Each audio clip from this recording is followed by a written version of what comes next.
July 18th Daily Devotional from the Heart by Ellen G. White, The Call of Moses. Come now, therefore, and I will send you to Pharaoh, that you may bring my people, the children of Israel, out of Egypt. Exodus chapter 3, verse 10. To the oppressed and suffering Hebrews, the day of their deliverance seemed to be long deferred. But in his own appointed time, God designed to work for them in mighty power.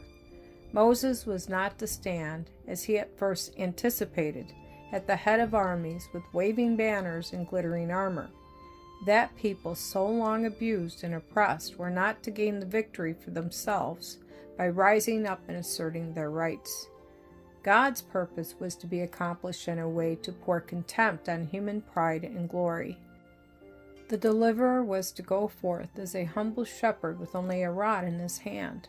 But God would make that rod powerful in delivering his people from oppression and preserving them when pursued by their enemies.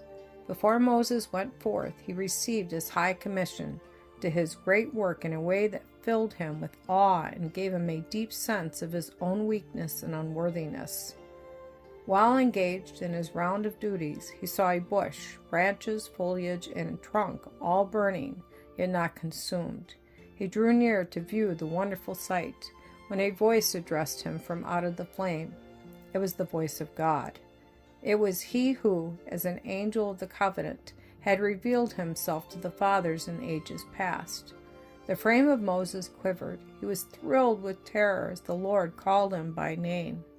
With trembling lips he answered, "Here am I." He was warned not to approach his Creator with undue familiarity.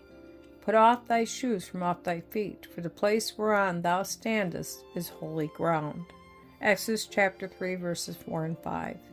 Finite creatures may learn a lesson that should never be forgotten, to approach God with reverence.